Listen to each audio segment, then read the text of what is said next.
Sedangkan Giyu pernapasan air, Zenitsu pernapasan petir, Shinobu tidak bernapas.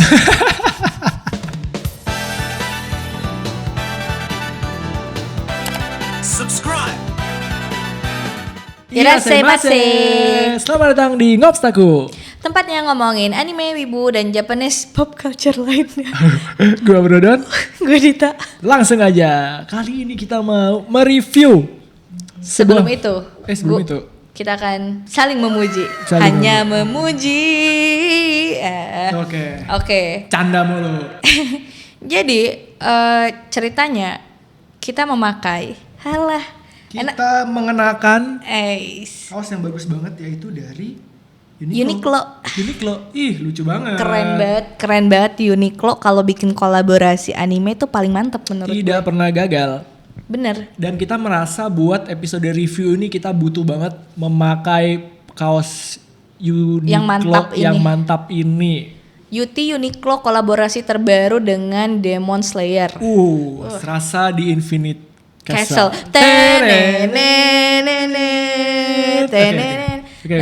Oke, review. Oke, jadi kebetulan gue kan memang suka Zenitsu ya. Oke. Jadi kalau gue harus menyebut top 5 karakter yang gue suka suka Tanjiro, gue suka Zenitsu, lalu Rengoku, Giyu itu favorit gue banget, sama terakhir itu Tokito. Iya. Oke. Muchiro. Oke. Itu favorit unexpected. Kalau gue tentu saja trio bodoh kita itu Tanjiro, Zenitsu, dan Inosuke. Habis itu keempat sama limanya, aduh gue suka banget Rengoku, dia nomor 4 deh. Nomor 5-nya gue suka si Tengen, itu dia favoritku banget. Karena dia istrinya 3. Lucu nih. Itu favoritku. Oke. Nah, kebetulan gue kemarin menonton Infinity Castle tidak bersama dengan Brodon. Sorry banget. Jadi gue nontonnya di CGV. Gue dapat invitation untuk 4DX jam 9 pagi. Morning person banget gue lihat. Masanya mall buka jam 10. Oh, tuh. Lalu gue nonton film jam 9. Menurut Anda? Nah, yang menarik adalah, jadi kan gue kejar handphone siapa tuh? Tahu, bukan yang di mute. Bukan gue. Dari laptop ini.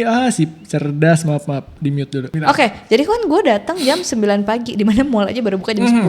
Tapi gue kayak tadinya kan invitationnya gue kayak aduh nggak mau jam 9 pagi. Tapi kayak karena ini 4DX lalu Infinity Castle, gue kayak nggak mungkin gue lewatin.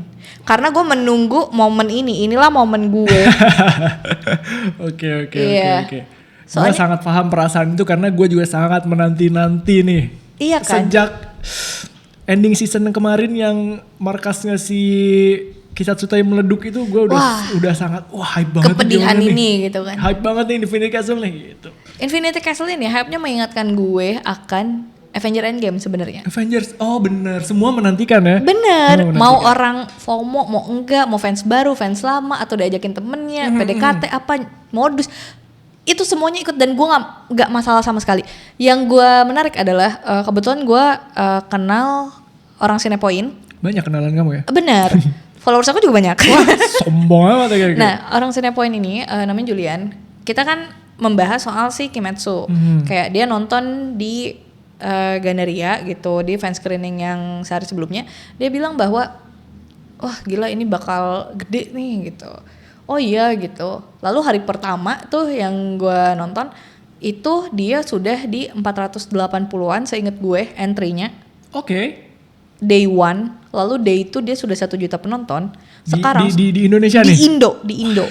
Lalu ini gue gak tahu ini udah hari keberapa, tapi sudah di 1,5 juta lebih. Mungkin per hari ini udah lebih. Luar biasa. Dan ini bukan gara-gara FOMO atau apa, ini emang dibukain red carpet banget karena hampir 70% layar di bioskop itu isinya Kimetsu. Keren banget, siapa yang menyangka ya? Iya. Kita gak akan kepikiran 5 tahun yang lalu deh anime bakal se-hits ini ada di bioskop. Gue nyangka. Wih. Karena lu ingat pada saat Covid terus bioskop baru dibuka. Film yang naik banget itu bukan Wonder Woman pada saat itu. Ya itu. Mugen Train. Weh, iya bener. Mugen Train. Mugen Train. Jadi Hype banget. itulah momen dimana aku menangisi kematian Rengoku. Nah, Itu sangat painful menonton di lalu lebar. yang pengen gue bahas adalah sebenarnya experience lo menonton arc yang cukup apa ya? Kayak, Devastating. iya, arc yang kayak wah men gitu.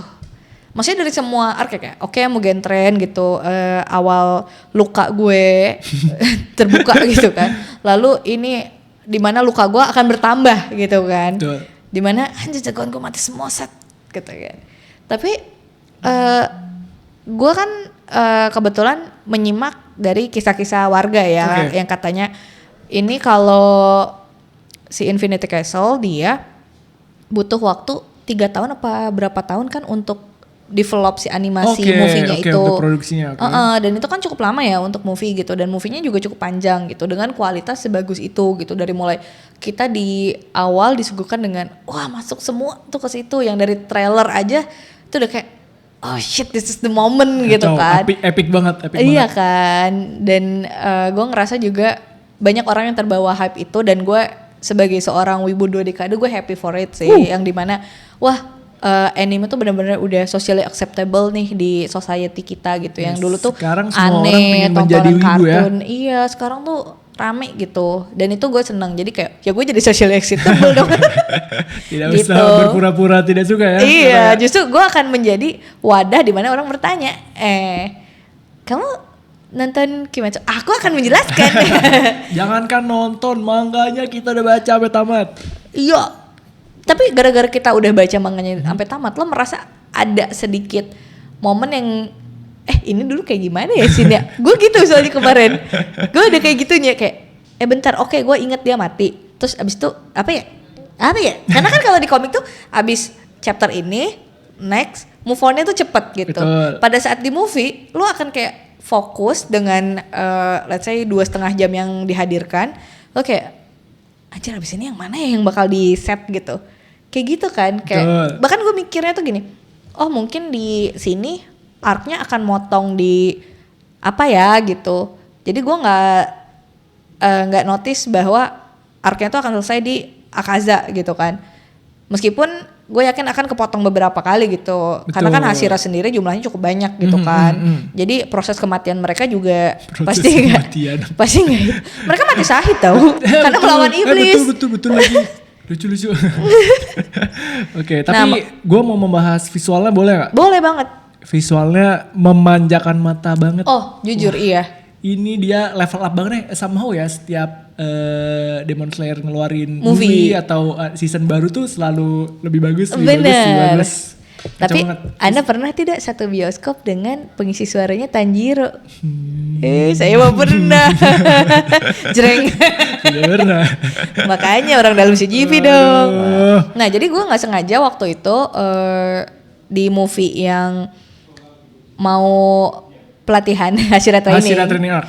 Iya, di Hashira Training itu kan sempat ada kayak recap movie, terus voice overnya, voice actornya itu datang dua-duanya. Dua itu voice actornya Tanjiro dan voice actornya Nezuko. Yang dimana gue baca-baca berita gitu dan info yang simpang siur bahwa si voice actornya Tanjiro ini dia kayak kenapa sih bisa memerankan Tanjiro sebegitu deepnya gitu? Karena dia mengalami kehilangan keluarga tuh berkali-kali. Jadi gue lupa urutannya, tapi kayak dia kehilangan neneknya, terus kehilangan ibunya, bapaknya gitu. Gue lupa, pokoknya dia kehilangan 3 anggota keluarga sekaligus gitu, berturut-turut gitu. Jadi dia bisa merasakan kepahitan yang dirasain sama Tanjiro gitu. Tanjiro kan nggak punya siapa-siapa selain Nezuko gitu kan, kayak kalau kita nonton di kemarin kan ditunjukin bapaknya. Betul. Gitu. Scene keluarganya lagi bercanda-bercanda juga ada adik-adiknya yang mereka tidur bareng dengan pattern berbeda-beda itu di futonnya gitu kan. Dan gue ngerasa kayak oh iya pantes sih gitu. Dan di arc-nya Mugen Train tuh gue merasa banget bahwa wah Tanjiro ini emang anak baik banget gitu. Parah. Green flag banget dia. Green flag banget gitu. Bajunya juga green man. Bener lagi. Iya. Ya. Makanya. Tapi visualnya ini emang makin kesini kan makin membaik karena kayaknya Ufotable memang mempersiapkan untuk arc yang ini gitu. Gue dulu pernah mendengar bahwa wah ini Demon Slayer nih gambar komiknya tuh jelek tapi di carry sama studio animasinya banget gitu. Sebenarnya gue merasa bukan gambar komiknya jelek sih, cuma memang karakternya tuh kayak komik gag. Jadi lu kadang merasa itu nggak komik serius karena kayak ekspresinya tuh lucu-lucu banget gitu, kayak cute banget, tiba-tiba mereka mukanya cabi gitu, matanya bulat gitu banget kan. gitu, terus kayak jadi kecil gitu kan, sering kayak gitu. Jadi menurut gue pada saat komiknya tuh kayak bener-bener fun gitu menurut gue, meskipun ada arc yang aneh-aneh gitu. Betul. Gue tapi suka banget Ufotable ini berhasil mengadaptasinya tuh all out banget. Betul. Misalnya nih, kalau kalian udah nonton, ada battle-nya si Zenitsu sama si siapa? Kaigaku. Si Zenitsu sama Kaigaku. Kan saya punya manganya di rumah. Betul. Saya double check dong begitu udah selesai nonton dong. Cuma 2 lembar. Final jurus dia ngeluarin jurus teknik ketujuh dia ya. Yeah. Itu cuma 2 lembar. Tapi di movie-nya tuh ada dia jatuh dulu, dia nempel di tembok, muter dia naik. Wah, dengan sangat epic. Wah, luar biasa. Ufotable tuh oke banget. Oke banget. Panel kayak cuma directionnya tuh enak gitu. Betul. Kita sebagai anak film banget, kita kan sebagai cinephile. Cinewib. Segmen baru. Nah, jadi gue juga merasa sama kayak lu tadi, kan itu dia cuma 2 halaman. Betul. Gue bahkan sampai lupa Zenitsu tuh ngelawan siapa. Oke. Gue ingetnya dia ada di pas ngelawan Muzan terakhir. Jadi pas di Infinity Castle itu gue nggak inget dia tuh ngelawan siapa. Mungkin karena 2 halaman. Karena cuma 2 halaman tuh. Iya. Dia inget jurus terakhirnya tuh cuma 2 halaman tapi kan menjadi epic banget. Justru Infinity Castle yang memorable banget buat gue adalah pada saat Shinobu. Wah, Shinobu, aduh hancur hatiku. Iya. Menonton satu scene bertarungnya Shinobu itu. Bener kan, Giyu pernapasan air, Zenitsu pernapasan petir, Shinobu tidak bernapas. Jangan gitu, dia mati side. Oke, moment of silence. Ya. Oke, nah gue ngerasa arc-nya Shinobu ngelawan Doma itu pada saat di komik itu intens banget. Dan itu tuh kan kayak ke-reveal, oh dia tuh marah banget ke Doma gara-gara apa gitu. Sementara dia kan jurusnya tuh mesti dicetek dulu kan si pedangnya tuh istilahnya. Iya, pokoknya dicetek kan. Nah, gue kayak, oh pantes ini kayak esai yang ungu. Esai yang ungu yang gitu. Berry pop. Karena kan cetek dulu baru keluar. Baru keluar racunnya benar. Iya, nah tapi gue merasa itu jadi tidak terlalu ter-highlight gara-gara ini gue bukan benci ya, tapi gue merasa porsi Akaza flashback tuh banyak banget, mungkin terlalu banyak in the middle of battle yang lagi bagus banget. Gue mengexpect itu sih, karena itu sesuai manga emang gitu dipotongnya gitu. Emang dia lagi terakhir climax battle, bener. Flashback tuh beberapa chapter. Iya, emang selalu gitu kan. Setiap gitu. Setan yang mau mati itu pasti kan flashback gitu, kayak si Gyutaro sama si Daki itu kan. Ya, itu juga kayak gitu. Cuma gue ngerasanya kayak ini kan battle lagi bagus-bagusnya nih. Terus di situ disimpan flashbacknya Akaza, yang kayak orang ini kan lagi benci banget nih sama Akaza nih, kayak fuck dia udah sampai mau matiin Giyu. Anjir, berogo banget nih, dua-duanya berogo banget nih. Giyu udah mau mati, terus habis itu Tanjiro udah mau mati gitu kan. Terus dia tiba-tiba flashback. Wah. Lama. Ditungguin dulu lagi sama Giyu. Kenapa dia diem saja? Iya, kayak gue juga jadi nih ya, kalau Giyu anak agensi dan dia harus nungguin Akaza, itu dia lagi approval ke klien. Waduh. Terus dia ngasih feedback sampai ready to post tuh masih belum kelar tuh Akaza flashback.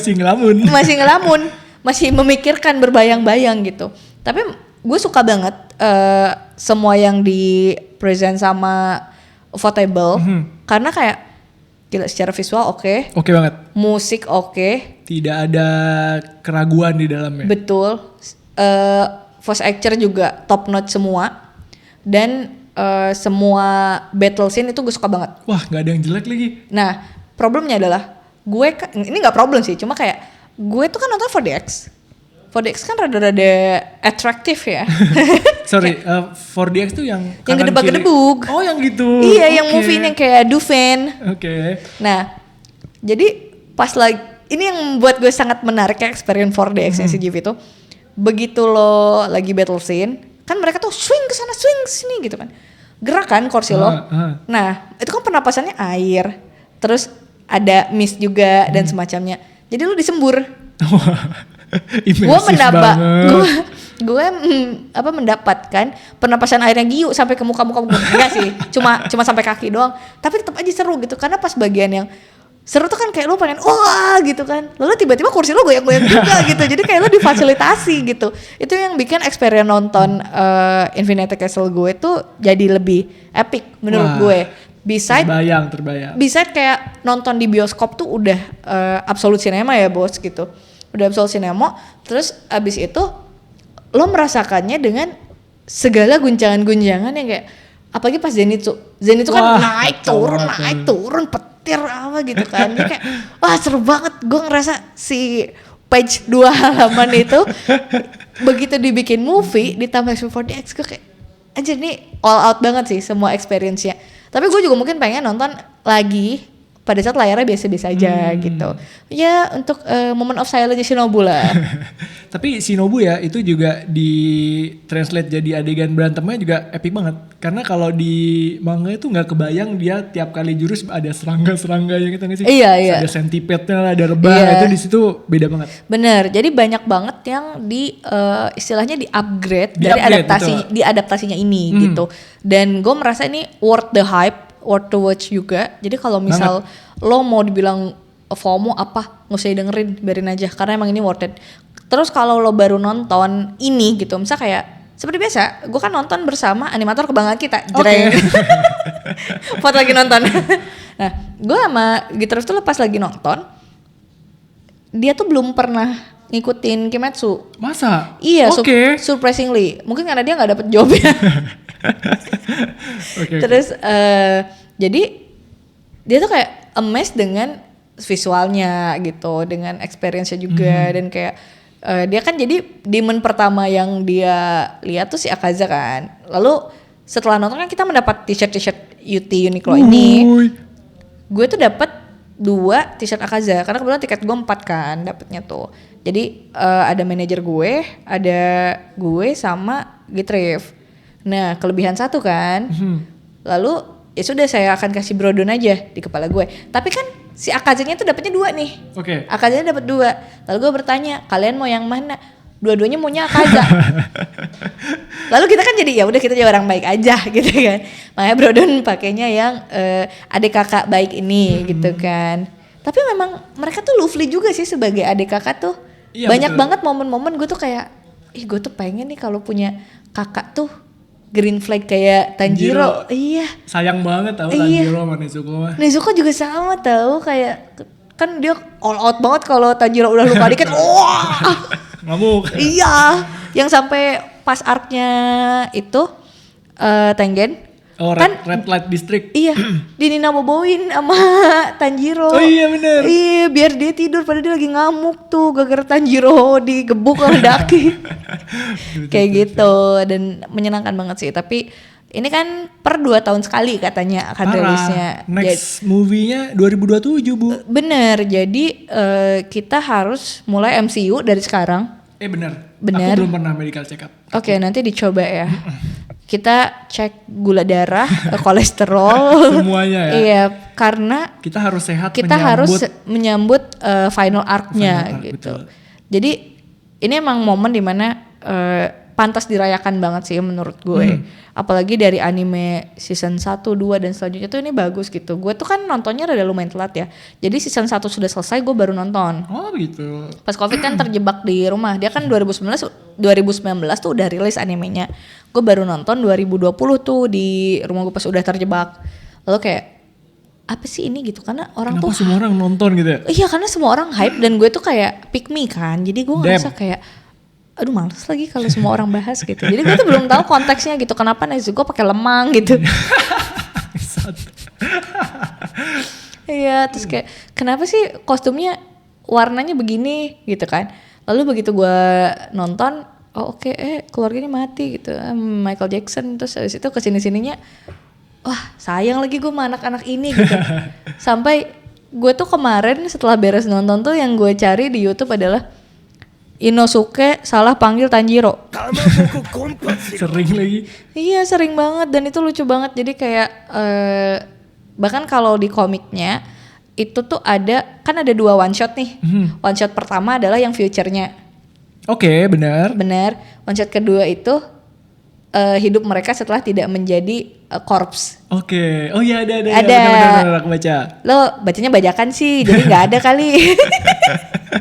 Nah jadi yang pas ada corpse, kehidupan setelah mereka pensiun kan kayak yang mereka hidup berempat ya. Bener, jadi Inosuke, Zenitsu, terus sama si Tanjiro dan Nezuko itu akhirnya tinggal bersama gitu.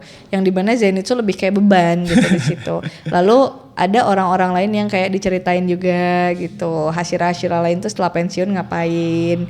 Jadi menurut gue itu closure yang menarik sih. Saat orang-orang berdebat harusnya nggak gini endingnya. Menurut gue justru itu ending paling bagus. Menurut gue Kimetsu no Yaiba ini punya struktur cerita dan juga ending dan karakter yang cukup bener-bener ya enough abis gitu. ya. Iya, lo tuh bukan dipaksa untuk udah tamatin aja. Atau kayak ya udah dipanjang-panjangin aja karena ratingnya lagi gede. Karena itu salah satu yang pada saat itu sellingnya paling tinggi. Dia nge-carry Shonen Jump pada masanya. Yang dimana Shonen Jump biasa di-carry sama One Piece. Naruto. Iya, tiba-tiba jreng lah si Kimetsu no Yaiba ini pada saat itu. Itu emang salah satu epic moment ya di tahun 2018-19 itu. Ya gitu, jadi menurutku orang yang komplain sama ending manganya si Demon Slayer, Kimetsu no Yaiba itu mereka hanya alergi sama good ending. Iya gak sih? Ada kan orang kayak gitu ada. Wah good ending, bad writing nih. Tidak seperti itu dong, gak semua manga harus berakhir tragis. Tapi kayak Attack on Titan juga berakhir tragis dikomplain. Ya menurut gue memang mereka tidak happy aja gitu. Dan pokoknya gak harus kontra deh gitu ya. Iya pokoknya kita harus berbeda. Gak apa-apa juga. Oke, nah buat filmnya sendiri nih, menurut kamu ratingnya berapa? Gue sih 5 dari 5 sih udah 5 pasti. 5 dari 5. Visual, lagu, karakter, action itu ada semua. Ada semua. Iya. Kalau gue 4,5 dari 5. Setengahnya kemana? Setengahnya karena gue harus menunggu 2 tahun lagi buat next part, 4 tahun lagi buat final part. Aku tidak bisa menunggu selama itu sebenarnya. Gitu. Makanya kita MCU.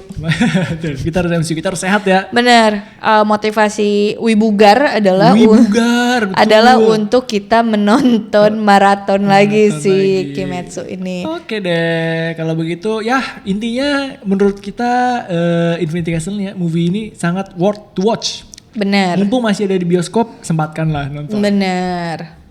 Oke, kalau begitu terima kasih sudah menonton ya episode review movie Kimetsu no Yaiba Infinity Castle ini.